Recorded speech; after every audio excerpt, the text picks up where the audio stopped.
Welcome to the XY Advisor Podcast, a global community of financial advisors sharing and learning with one another to drive the positive evolution of financial advice. To get involved, go to xyadvisor.com or simply download the XY Advisor app.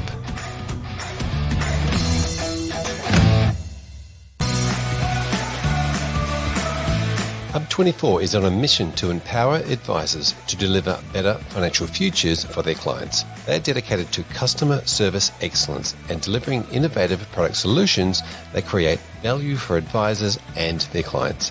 These are just some of the reasons why advisors rate them number one for overall satisfaction and why their managed portfolio solution has been rated best in market 5 years running. Hub24 believes nothing happens in isolation. So they're working together with advisors, licensees, and industry leaders to leverage their data and technology expertise to help solve key challenges in the delivery of financial advice, so more Australians can access cost-effective advice.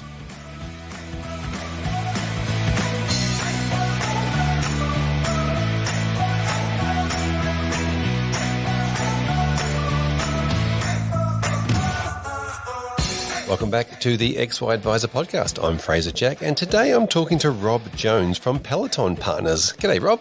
Hey, Fraser. How are you? And thanks for having me on. Very good. Thank you. Thank you for coming on. Now, let's give the listeners a quick overview of Peloton Partners. Thanks, Fraser. Yeah, Peloton, we're a consulting business effectively to financial planning companies, large and small. So single advice practices through to very large practices, multidisciplinary practices.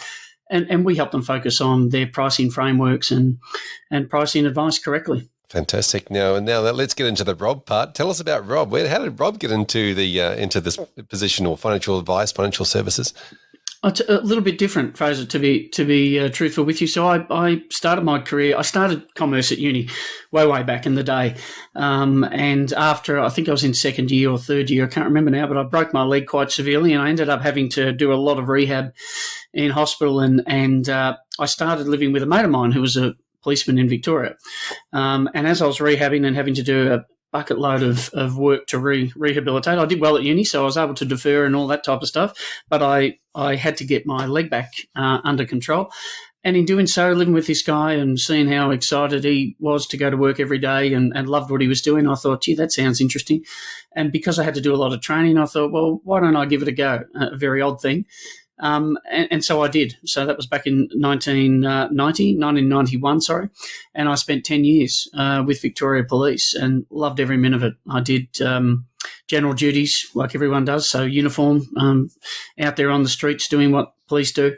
I also did some undercover work for a little while. I did plainclothes work, and then I transitioned to a detective and spent a few years catching some genuinely good can I say clients or crooks? I mean, I talk about my clients these days, Fraser, but back then they were my clients or customers. So I spent 10 years doing that, absolutely loved it, and never planned to leave, actually, because I'd hit my mark of wanting to be a detective and then enjoying what I was doing, but I bumped into a fellow who owned a financial planning business, and he was actually ex-SAS. So he was in the SAS in Australia. And so it was a bizarre thing because it was by accident that we came together and we got to know each other a little bit. And he said, didn't have a family at the time. He did. And he said, hey, listen, I could really do with someone with your sort of organisational skills and capability. I've got a small financial planning practice. We've got, 9 staff here in Melbourne. And he invited me to come on board, whatever that meant, as a general manager. I had no idea. Even though I studied commerce, I didn't understand financial planning at all, had no idea about superannuation, et cetera, et cetera. But I took a leap of faith. I could always go back into the force. That's the nature of the beast. They'd take you back in a heartbeat. But true to my nature, I decided once I left that was it. I was going to focus on something and give my heart and soul.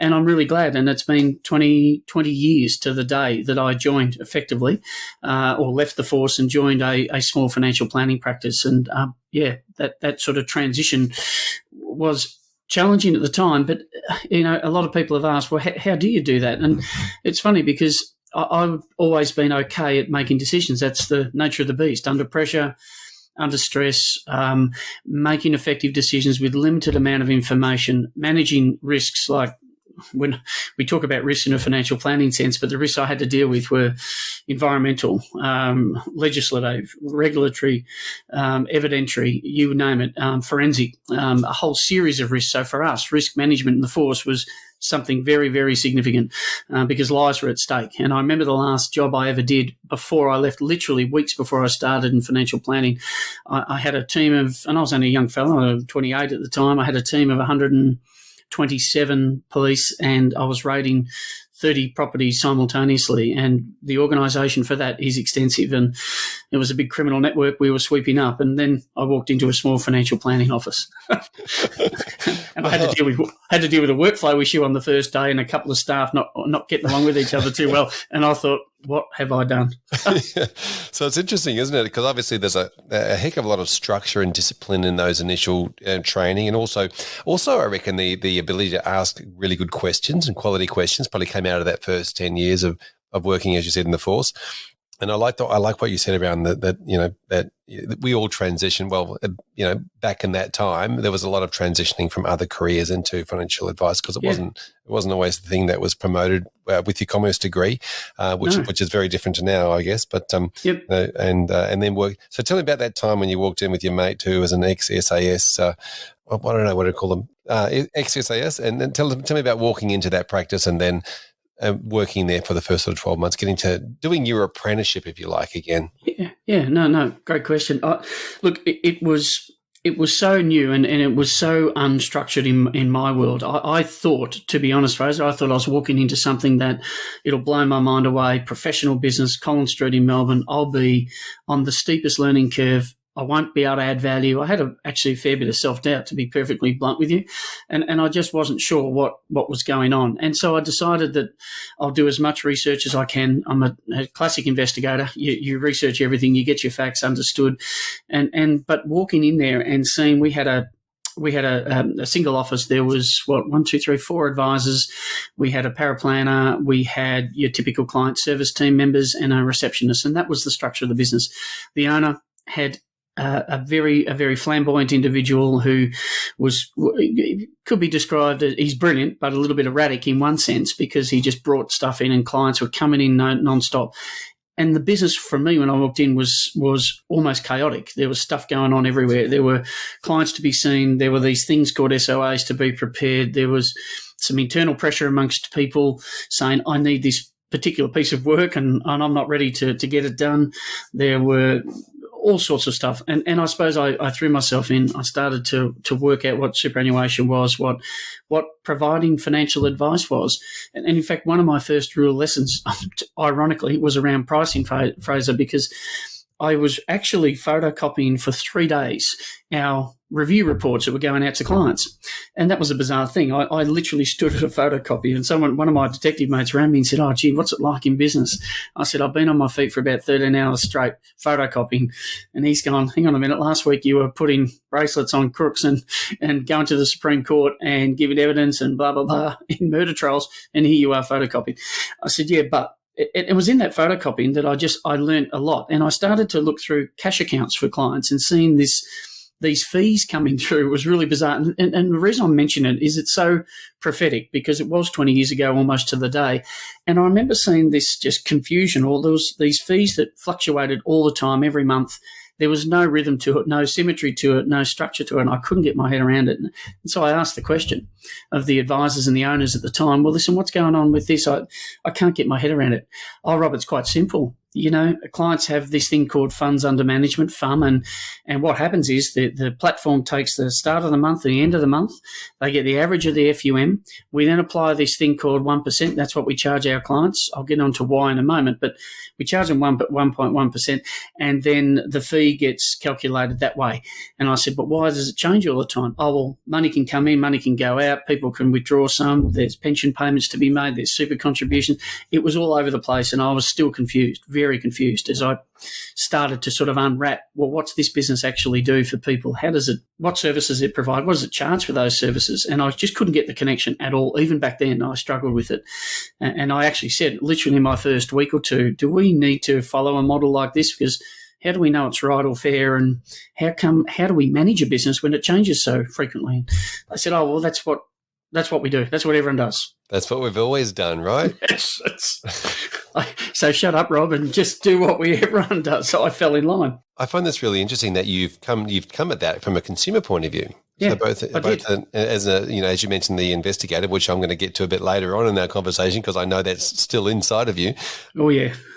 But that's you've approached this from a consumer saying, well, if it's confusing for a consumer, then I felt challenged by it, Fraser, and I then, because I was photocopying all these files, I kept looking at these different clients, and I was trying to work out in my mind, well, if they're different and the only difference I can see is how much money they've got, and then this fairness thing came. I don't know. It was just one of those things. Like the logic of it didn't make sense to me. I had a real problem with it so I kept asking questions all the time, and they probably got annoyed. But at the same time, I think it actually challenged them a lot. They started to go, well, oh, you're right. And one of the things I struggled with the most was one client in particular. I'll never forget it. We photocopied the review report. The client was coming up for their review meeting in a week or two's time, and normally we'd send it out first and come in and they'd have a chat about it. But in that intervening period between preparing it and the client coming in for the review, they had a windfall of $500,000 or thereabouts that was going in. So we put that in. It went into the same portfolio that the client already had, distributed into the same managed funds that were sitting inside that portfolio.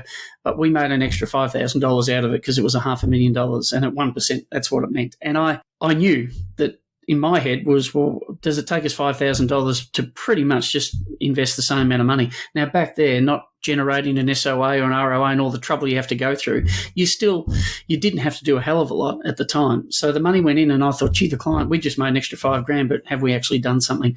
I wasn't trying to get on a moral high horse, Fraser, anything like that. It was more just trying to get an understanding of what the hell is happening here. Yep. And why should that scenario exist when it really has no logic to it, because we didn't employ any more people. We were just making more money.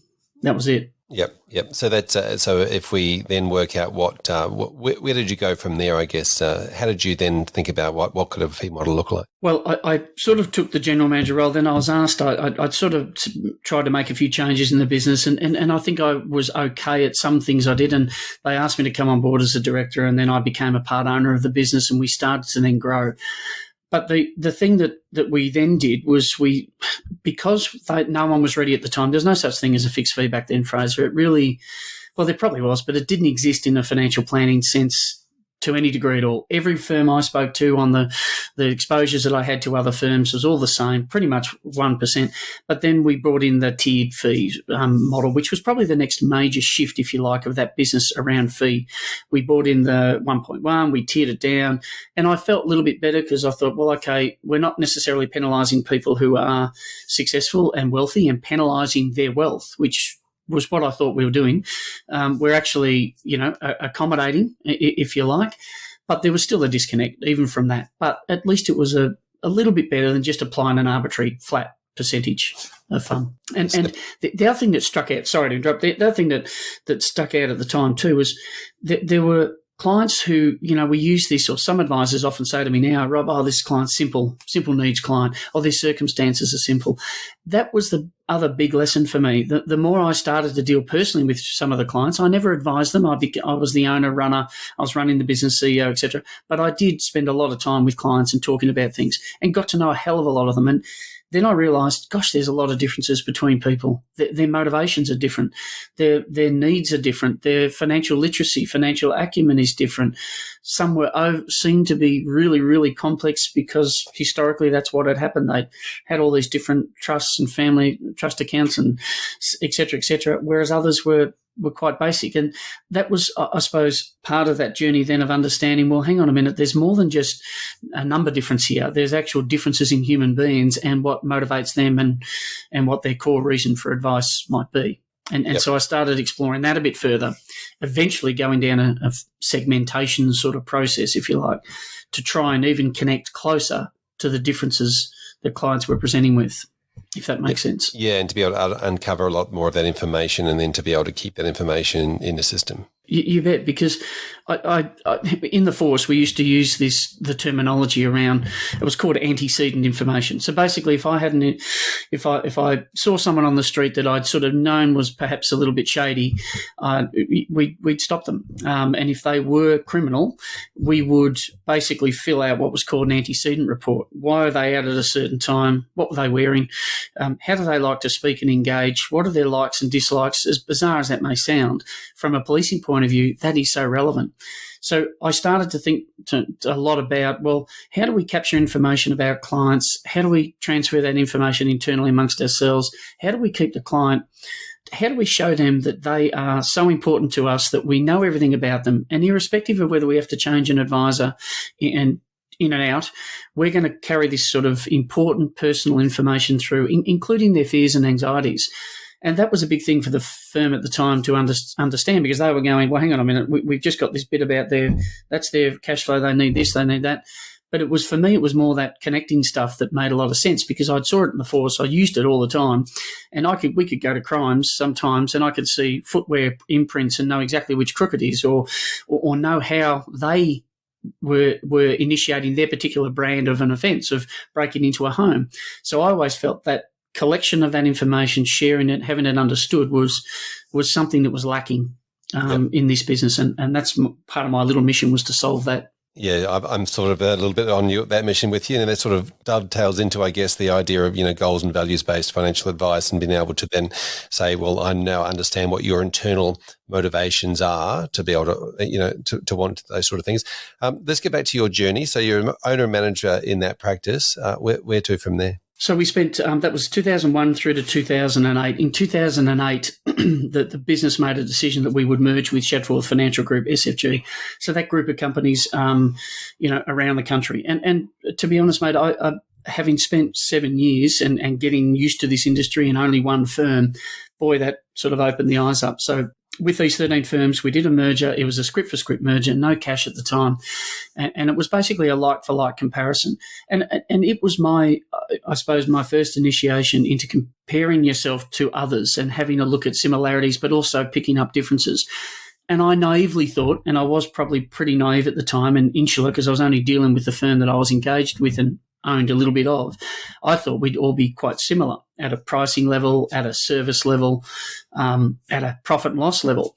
And yet it was the opposite. These 13 firms were incredibly different. Even though we were delivering essentially the same service and similar product, we were so different across so many different levels. There were so many legacies to deal with. There was a huge learning curve. And it was at SFG that I was asked to sort of, and it was a state-based business with a national team, and I was asked to run a project across all firms, a pricing one. And I'll never forget the CEO, who is now sadly passed away a few years back. But at the time, he said to me, hey, listen, Rob, what I want you to do is I want to take, and they'd sort of, I suppose they thought I was reasonably okay at the pricing piece itself.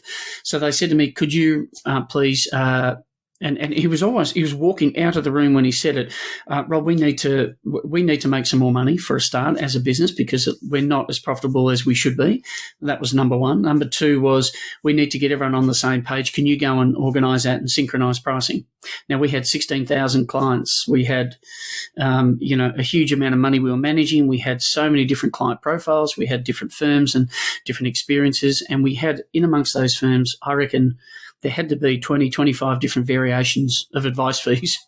So we had to unravel. So my job was to unravel it all, build something that was going to, one, deliver the business a level of profit that it could at least predict from year in, year out as best it possibly could, better than where it was. Two, synthesize that across all clients. And then we had to manage the project of moving those 16,000 clients across. It was massive, because, some clients had to come down in price, some had to go up in price. There was all of this going on. But in 8 months, we actually did it as a business. It was one of the most profound things that I think SFG has ever done, was to represent to all those clients, was to bring a synchronized pricing framework, implement that framework, and then get on with the job of advising clients. Yeah, and for those listeners who don't know the Shadforth story, essentially, as you said, those 13 firms came together. and had to have their say in what their investment philosophy was and what their goals-based philosophy was, and everybody had to have a bit of a say, and everybody had to do the negotiating to see what was going to be the best of breed out of those 13 firms. Yes, which is not an easy task. We all know that, and I think the catchphrase at the time was, "We're not going to argue over the color of the coffee cups," or something. Was that it? Spot on. It was, talk about egos, and we've all got them, Fraser, I suppose, but we had some monumental egos. And I think one of the good things about that was we decided a lot of the egos wanted their particular brand of advice to be the one. Because, hey, we've been doing it for 30 years and it's bloody fantastic. I mean, this is the way it should be. But as it turned out, we were confronted by that. So the best way we did it was the CEO who did this, by the way, and it was a brilliant move. He just simply said, "Oh, well, that's okay. Why don't we just grab you and put you all in the room?" And there's nothing like putting sometimes the egos to work and actually saying, "Well, now you're going to produce something. I know you're good on the talk and you've been great builders of your businesses, but we now need you to actually do some work. So we'd like you to reimagine a value proposition. We'd like you to start from scratch. We'd like to forget all the prejudice that everyone has had and all the experience you've had, and actually let's build it from the client experience upwards this time, and let's go from that rather than down. So what does it look like? And if we're starting today, how would we invest? How would we charge? What service do we provide? What would you like that client experience to be?" That was the beginning of the unraveling of both the egos, I suppose, but the bringing together of synchronicity around all the key elements. And again, it didn't happen overnight for sure. It took probably the best part of 2 years, but it came together in the end, and it was really powerful. Yeah, when you say synchronized pricing and synchronicity, and within those 13 firms, I'm thinking of a synchronized swimming team coming together and all for me. That was my visual. I'm like, that's not an easy task either. That's a really hard thing to do. Legs and arms everywhere, Fraser, flying all over the place. Talks that aren't the same as well, probably. Yeah, fantastic. And so how long were you at Shadforth for? How long did you stay there? So between 2008 and 2012, 4.5 years, and about sort of midway through that period, Tony asked me, Tony Fenning, the CEO at the time, asked me to sort of then take on a national role around mergers and acquisitions. Now, I'd had a tiny bit of experience. I won't say at the time that I was, but I had a little bit of experience in firstly rolling up all of the money managers, the firm I was initially employed by, those entities, and then dealing with all the transaction documents and so forth. And we did set up a couple of other companies at the time, money managers, but it was pulling all of that together. So I had some experience, but not a lot. But then I got to this great opportunity to meet so many different firms then who were interested in the SFG Shadforth story, who were potentially targets of SFG to acquire. And Fraser, I during that time, I can't tell you how many I looked at, but it was at least 300 firms.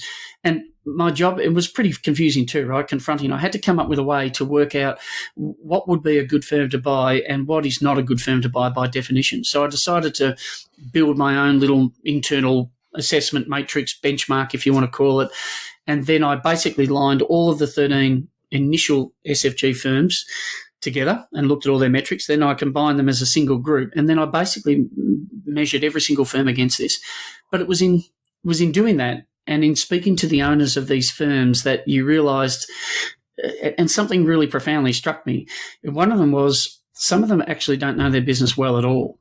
In fact, and I don't think this is an awful thing to say, their knowledge of their own practice, its financial history, current performance, future trajectory was very poor. And in fact, we had worked out a way that we could see that same business reimagined, I suppose. And it's a really profound thing, this, because this is what led to Peloton coming into being. I at one stage, I'll never forget, sitting across the table from some owners towards the end of my career. I'd sort of worked out at SFG, I'd sort of worked out what I wanted to do. And I'll be honest, I always wanted to have my own thing at some point, but I just didn't have the experience till then. But during that time, sitting around and actually having a check that I was authorised to pay for a firm, which in my mind was clearly $2 to $3 million less than what they should have received, had they just done a little bit of work in renovating their own practice, sorting a couple of things out, which would have been at minimal cost to them. Maybe it might have taken an extra 12 months or so, but that's it.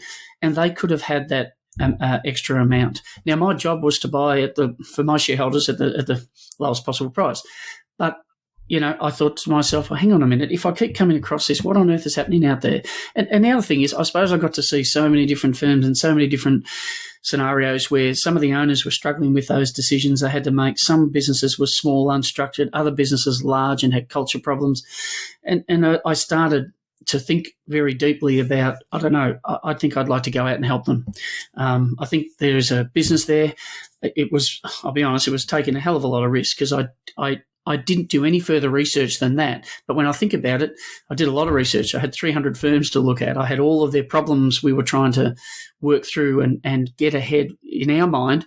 Well, if we had them in our business, what would that business then look like? And I think we were okay at projecting that. And that sort of started, if you like, the thinking about, I think it's time I go and I think it's time I do something to really tap into the passion that I have. And that is to actually help the owners and businesses of financial planners, believing that will actually help the end client as well. Yep. Yeah. Fantastic. That's the nexus. That's my DNA in a way, I suppose. That's such an interesting story. It really does come back down to the, your love of finance and money and numbers and the numbers nerd part of you, yes. Combined with the investigator piece where you're actually digging in and asking the questions and finding out and getting underneath which is generally often a people business first. I think yes. I find a lot of our financial planning firms, they're a people business first. They're there for their clients and their staff and even somewhat the lifestyle, and then the numbers tend to come second, which is interesting. Obviously, it's like the plumber with the leaky tap, right? Spot on. You've just hit it on the head.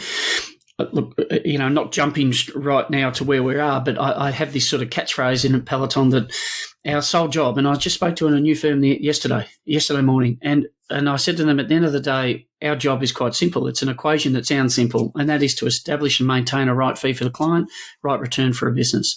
I found too often, as you just pointed out, the business actually came second. We kept promoting our clients are first and all this type of stuff, but some of these firms, Fraser, are actually, in some distress. And that stress manifests then in their behaviour, and their behaviour often goes to culture, and culture goes to turnover of staff. And we do a little measurement on culture, and it's amazing how much the numbers do tell the story.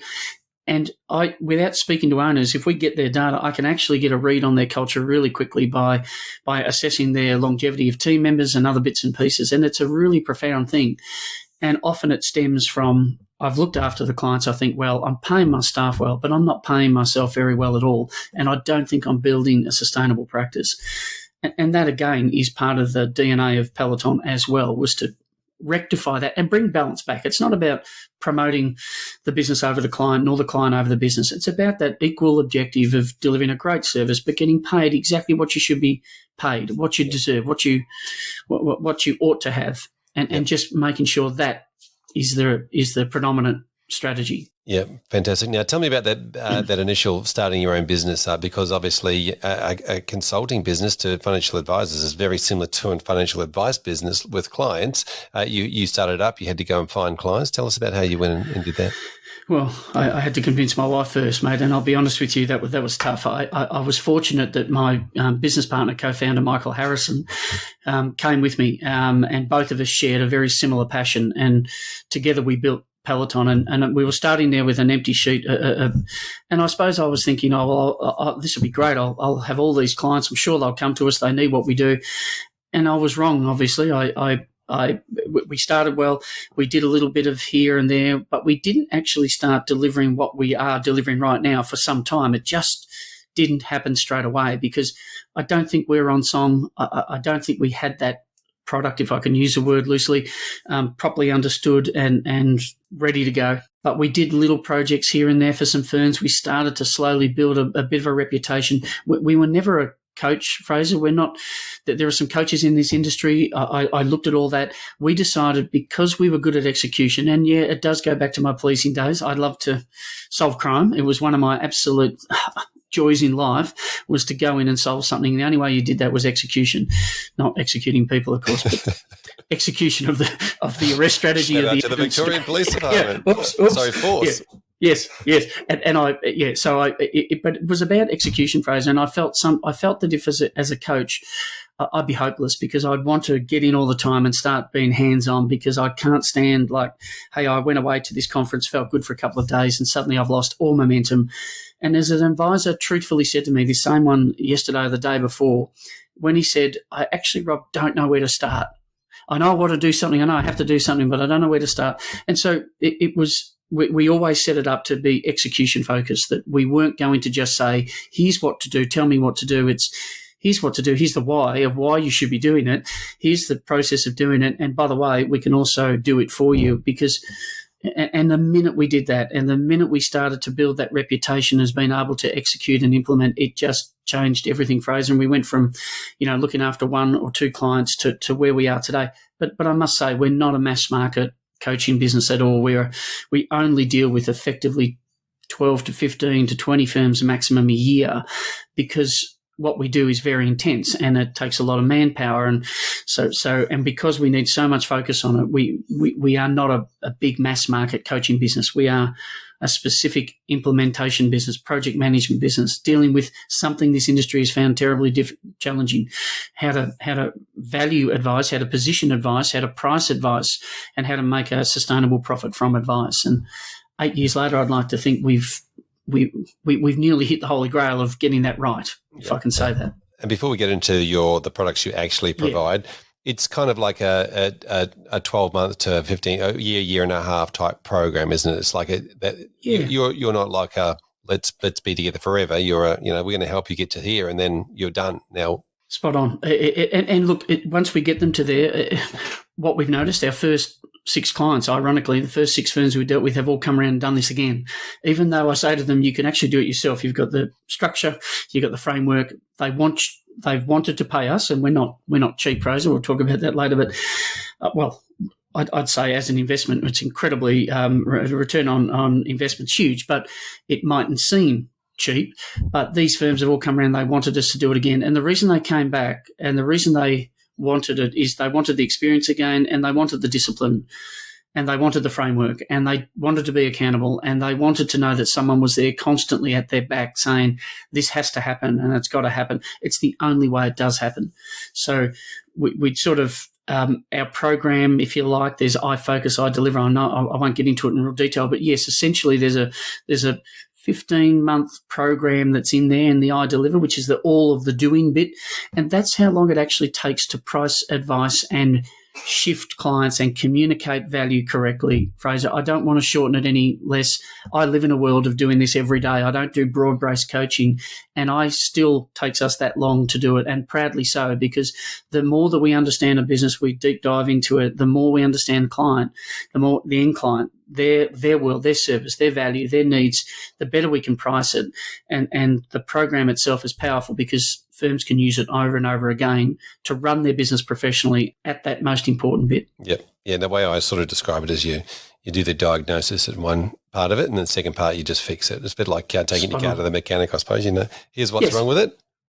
Now go and fix it. You could probably teach me how to do it, but it's, like you said, that do it for you is such a big aspect of busy professionals in any particular profession. It's like, well, I'm here to see clients, I'm here to see patients, I'm here to see, can you just fix that? Yes, I need to fix it. Can you go ahead and do it? So let's dive into those 2 products. The first one's what you call I Focus. So we used at the time back in 2012 when we set the business up, everything seemed to be I don't know. And we were trying to work out, well, what is it that we actually do? And it actually jumped out really clearly. I mean, I know you might think, gee, he left a business, tried to convince his wife, 4 children, debt, to go and set up a business and then sort of not really understand what it was. I always understood what I wanted to do. I just didn't have it properly put together. But I Focus came very quickly, and it was as simple as that. The focus must be on the business itself. And look, that program is literally we send out information to a firm, they send it back. I don't get engaged with them at a deep level about the ins and outs and what they've done over time. I learnt my lesson well, not to engage in that. why, and it might seem odd, but you pick up the prejudice of people so profoundly. And I made a mistake actually on one of the first firms we advised. I went and listened to 5 of the owners. It was an accounting and financial planning practice, no names of course, but the accountants were quite dark on the financial planning side and everyone was blaming each other, and I stupidly got myself engaged in that. And I realised that what I should have just done was looked at the information, interpreted that, presented that. If I got it wrong, I'll die by my sword. If I got it right, they'd be interested in what we had to say and would move forward. So to this day, if I speak to a firm, I might have a 20, 30-minute conversation maximum.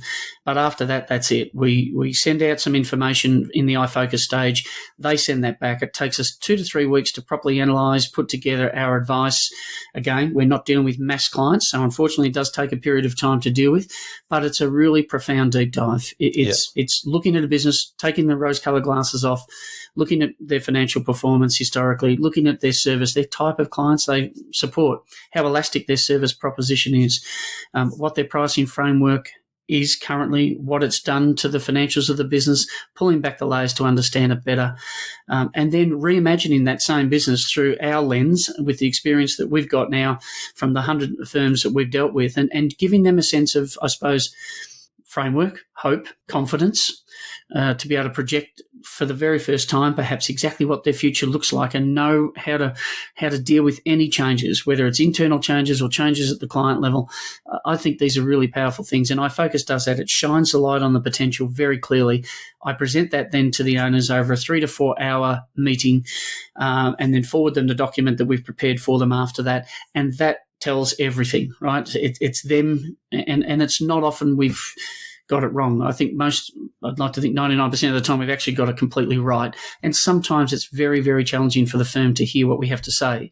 But surely that's the first step of then understanding and then accepting. And I think the reason, sorry, I'm to interrupt. I think some of the reasons why this is difficult, it actually could be quite difficult for new clients of yours to come on, because they have to then, a lot of businesses are perceived on the outward looking in as, very well structured and built business. But let's face it, there's no perfect business. And so for somebody to say, oh, look, I'm going to let you into the inner sanctum and you can tell me all the things wrong with my business.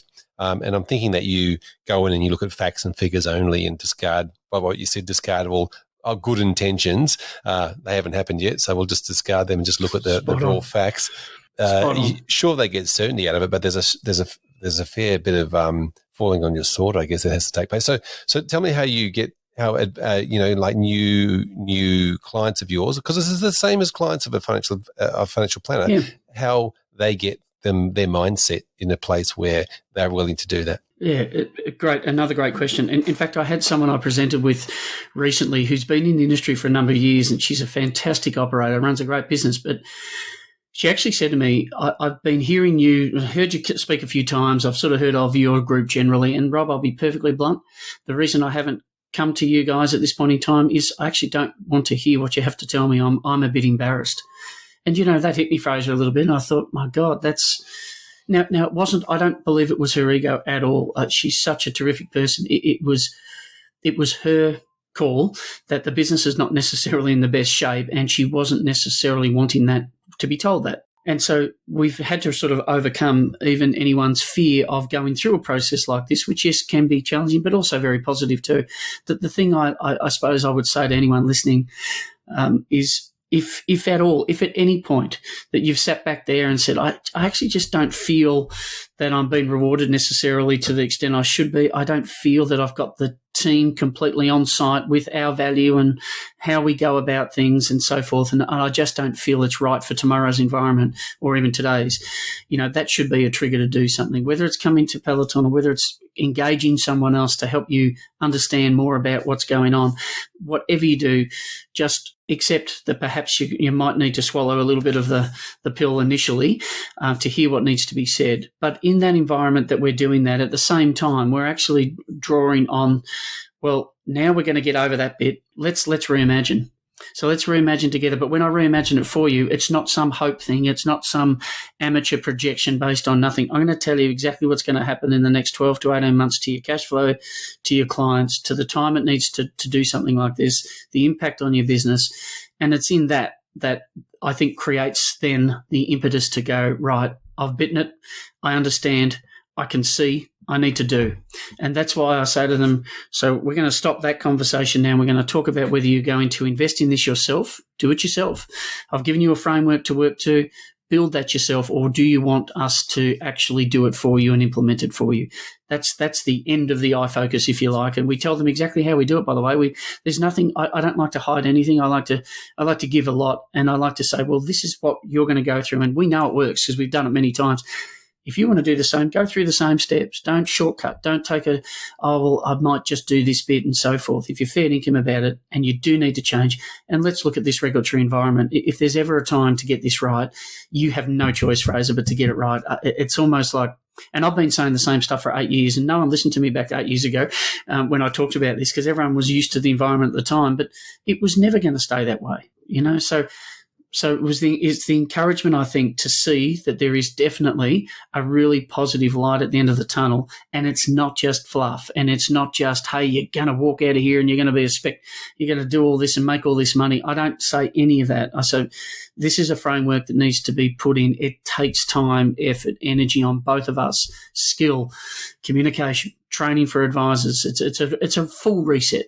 Yeah, amazing. So that's the I focus, and you can work with people just to do the I focus part, or then you offer them the, do you want us to put it in place for you, make it happen, correct, make it become a reality. Talk us through, and you said it's 12 to 15 months. Talk us through that I deliver process. Thanks. So once the decision is made, I deliver kicks in, and it's 4 phases and quite distinct. The very first thing we do is talk to the team. Then that's where we want to get to know people. That's where we want to get to know their prejudice, their issues, their positive aspects of the business, their personal history. I mean, you talk about it and you said it well, the relevance between, bringing on a financial planner, bringing on a new client. Well, we go through the same process. So we do a lot around meeting with the whole team, receptionists through to the end owners in phase 1. And that takes time. That's an interview process. We do a lot of documentation. It's very private conversations. I do not share it with the owners of the business. In fact, I explicitly tell them I'm under zero obligation, and I'm never going to tell you what your team say, because I need to get an understanding of what makes this business tick, where its perhaps strengths are, where its weaknesses are, and to understand the human element of it a lot better.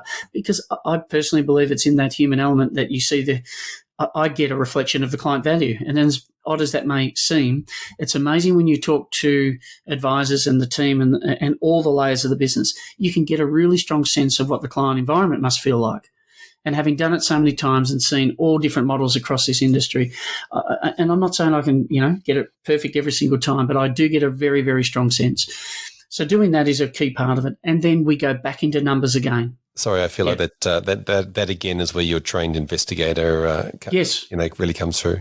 I've had some in tears. I've had some a bit worried. I did find, Fraser, I have to say, in I Deliver, I proudly caused the sacking of an advisor, 1 out of 190 that I've seen in this industry, or 200, who was a genuine crook. And on the very first day we came in, by the end of the day, that person was gone. And it came about because of the questioning. And I'm fairly obsessive about it. I never ask a question that ends in a yes or a no.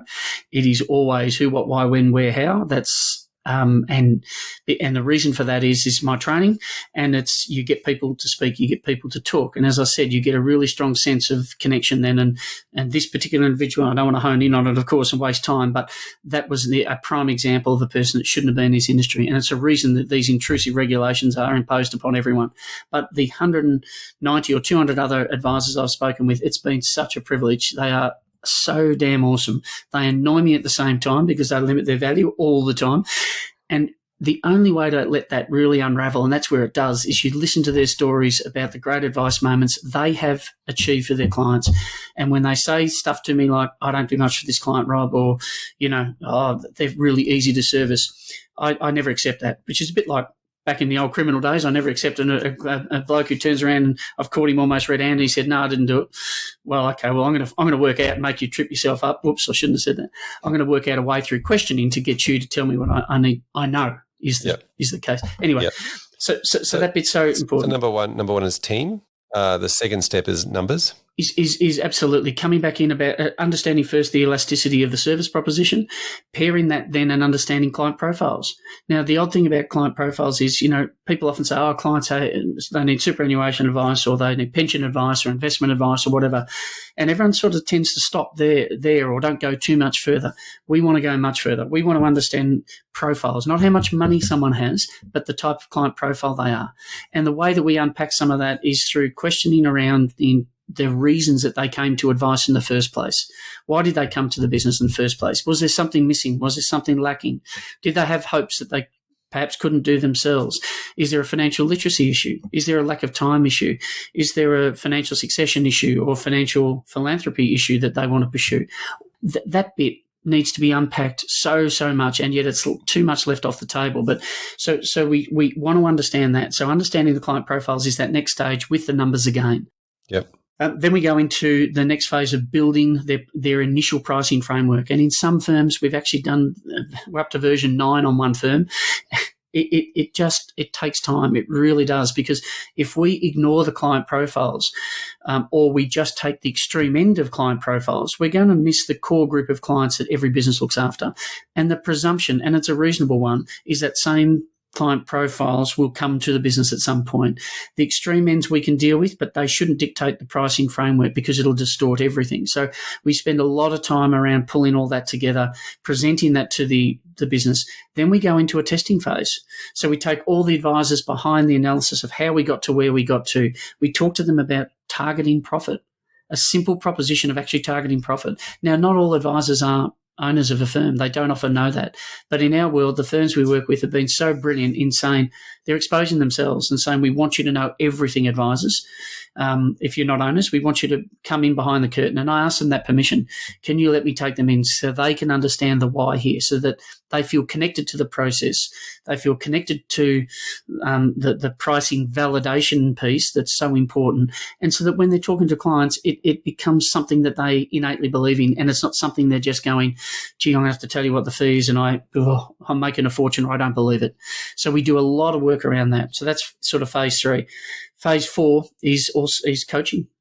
Now, we actually take advisors on a journey. So we actually script write for them the conversation they have with their end client for a couple of things.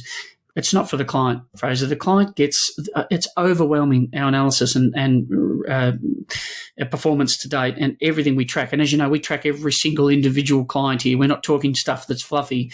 We know exactly the movement of every single one of the 8,000 clients that have gone through this process. So we know the success rate of presenting to clients. We know what they value. We know that 2 to 3% of every firm we've worked with, pretty much 2 to 3% of the clients have left because of this process. And you know why they've left? Not because of the price. They've left because of value. And that's a hard thing. And I say it at the outset to every firm. Listen, I'm going to tell you some good news first. 78% of your clients are going to sign the paperwork in the meeting straight away when you present it, irrespective of the type of change in the fee. Now, don't forget, fees come down too in our world as much as they go up. It's the process that determines the fee.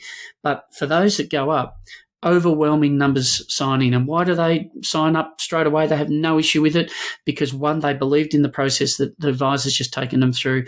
2, they see so much value in the practice. It's unquestionable to them.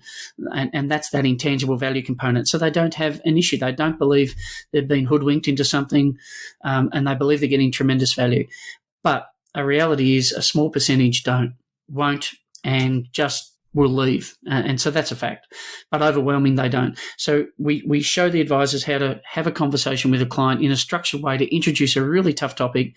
And I'm surprised at how many firms actually haven't modified their fees or had a tough fee conversation with clients. And yet we now have to do that every 12 months. We've got to reset things. So the education side is huge on supporting the advisors to have these challenging conversations by giving them a structured format that is believable, is clear, is so absolutely transparent to the client. The client sees everything. And we simply believe that once that happens, that transparency is absolutely brilliant and everyone sort of lines up to it and there's no ambiguity and there's nowhere to hide, absolutely nowhere to hide. So we teach them how to handle objections that might come up and just how to get out of a situation if need be. But perhaps the thing I'm most important about is we teach them how to position their value accurately. And this has been a real problem of ours for mine personally, I wanted to solve for years, is that I ask an advisor, tell me what you say to your clients, and tell me how you talk to me if I'm a new client. And too often advisors constrict their value by saying 3 to 5 things typically. Look after their goals and objectives. We invest your money for you. We'll look at asset allocation. We're going to look at tax as well for you, and we're going to help you navigate. Fantastic. But it doesn't actually tell me what an advice business does on a monthly basis and why I'm paying this fee that could be $50,000 at one end or $4,000 or $2,000 at another. What is it that financial planning practices do for clients? So part of what we're doing is actually unpacking that completely and giving the advisors a broader conversation with the blinkers off so that they don't get trapped in constricting value. Because when you huddle around those 3 or 4 or 5 things, you actually tend to pull psychologically, the price down. And in fact, a lot of advisors then will say to me, and a lot of younger advisors will see a fee a client's currently paying and go, Rob, I don't believe in that fee right now. And you'll ask them, well, they don't know. You'll ask them how much money is the business making on that client. And even an owner with 30 years experience, Fraser, has no idea really. I don't know what I'm making on that $12,000 fee or that $8,000 fee. I could be making a lot, I could be making nothing. I could be giving it away. This isn't about ramping fees up. It isn't about, in fact, a lot of what we do is promote pro bono work and discounted work for those Australians who are struggling. But there's got to be a reason for doing that. You've got an economic business here. So, I've waffled on. I know I've covered a lot of things here. I apologise, but I'm trying to give you a sense. And phase 4, bang, we start. It's implementation. And that could take 3 to 4 months just to get to that first implementation from the start. And I make no apology for it because all of that work gets done in that time to get everyone ready, get the business ready, get the structure of the conversations ready, the paperwork ready, get the advisors fit and ready to go for it. And then it's a progressive implementation according to the review cycle of the business. And all existing clients are moved, and then they can also deal with their new clients coming through. And it means that within 12 to 15 months, the whole business has been completely reimagined and transitioned at a financial framework level. Yeah, I really love that. I love the structure. I know that there is definitely a process in the advisors themselves having that belief in this is the correct structure. Yeah. And often those first few conversations are the hardest. So to be able to have those first few conversations in a structured format that take place before you're actually going to a client, I think it's pretty incredible. So Rob, that's a really, really great process for financial advisors. I imagine this articulating the true value in financial advice. Do you want to give us a bit of a sneak insight into what you might say? And is it different for every firm, or do you have a standard belief?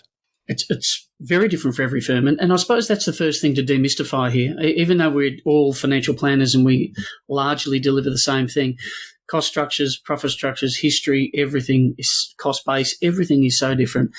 But at the core of financial planning, right, and this is my belief in unpacking services, we know that there is a minimum of 12 different service areas or expense areas that are required to service a client, no matter the profile. That's the minimum. We've got some firms that goes up to 24. And it's in that unpacking their capability, their qualification, how far they can extend into the advice range. And that becomes value then, right? That becomes their proposition. It becomes the scope of what they're capable of servicing.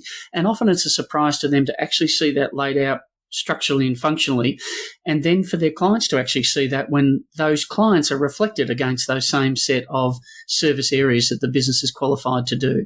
But when it comes to positioning, and we had a situation where an advisor who was 25 years advisor, Fraser, a really experienced guy, a client came in, the Peloton process or the iDeliver process was delivered to the client. The client didn't say anything in the meeting around consenting to the change in the fee. The fee was moving from, I think, around $8,000 to about 12 or 13 or something like that, around $4,000 or $5,000. That's a reasonable increase. It's certainly not the biggest. It's certainly not the smallest. It's a reasonable one. And the client wrote an email straight away when they got home.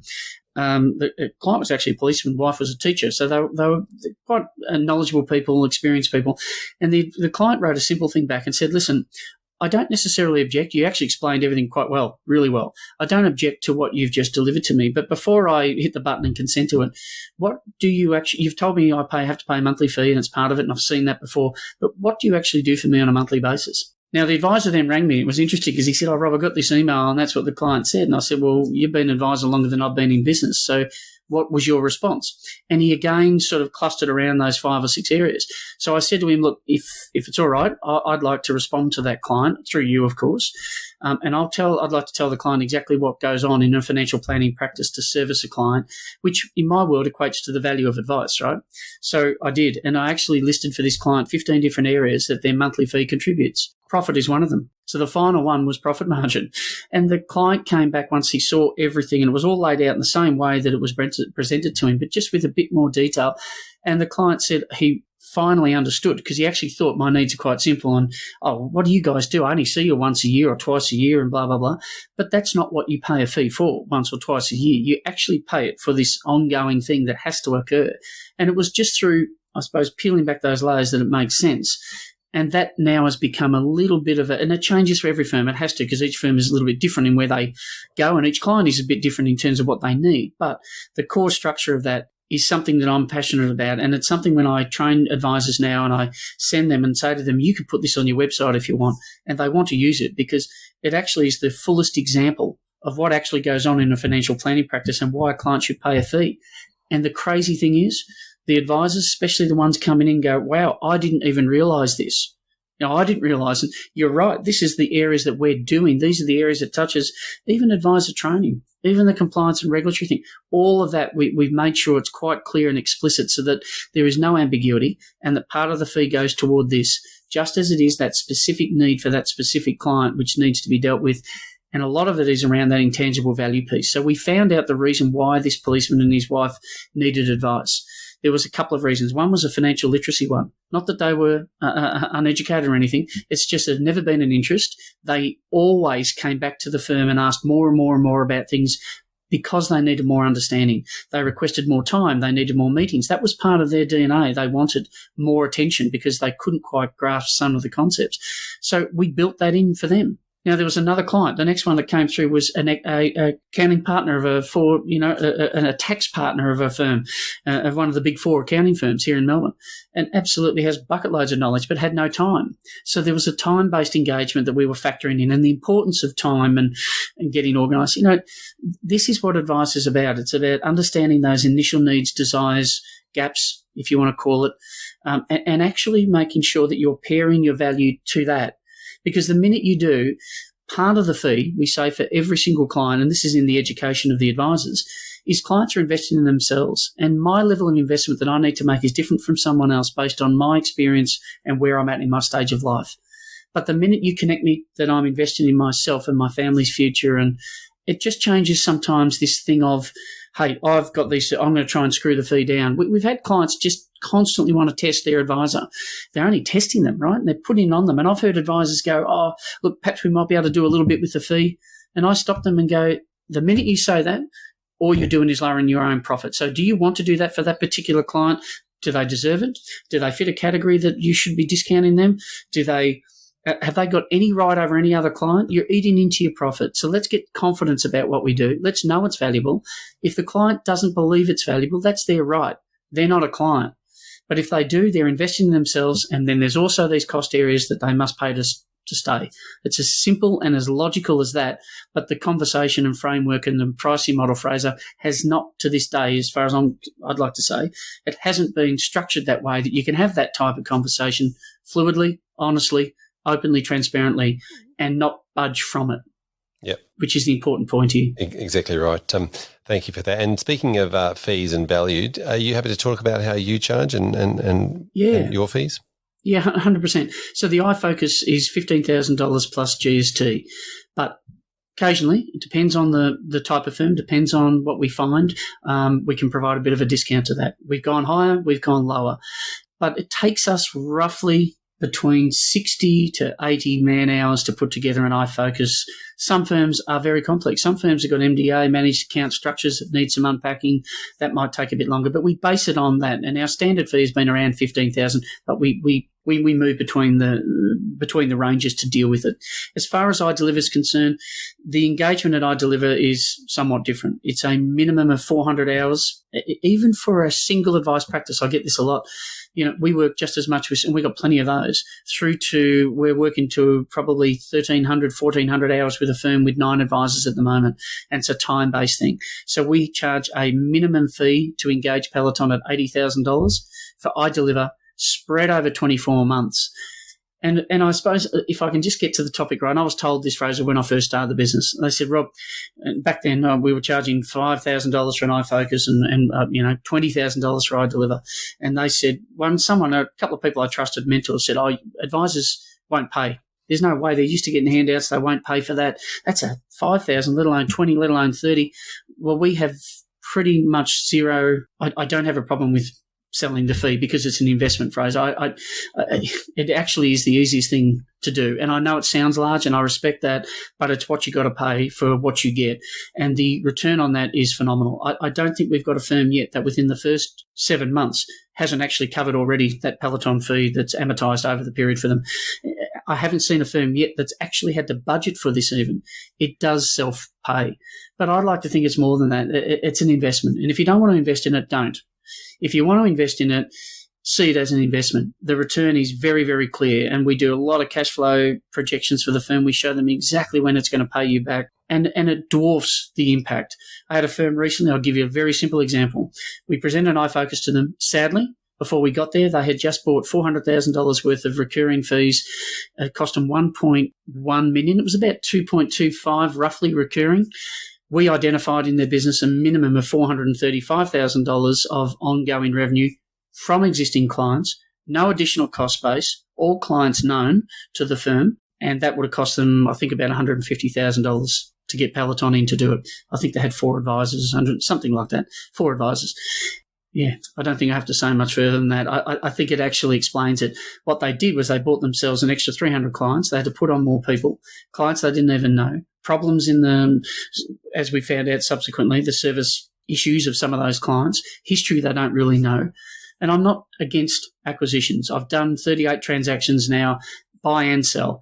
I'm after fix your house first, for goodness sake. In this world, you've got to fix yourself first. You'll look at the transaction totally differently then.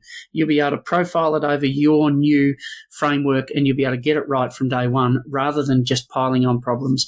And they're expensive problems too. I'm not against it.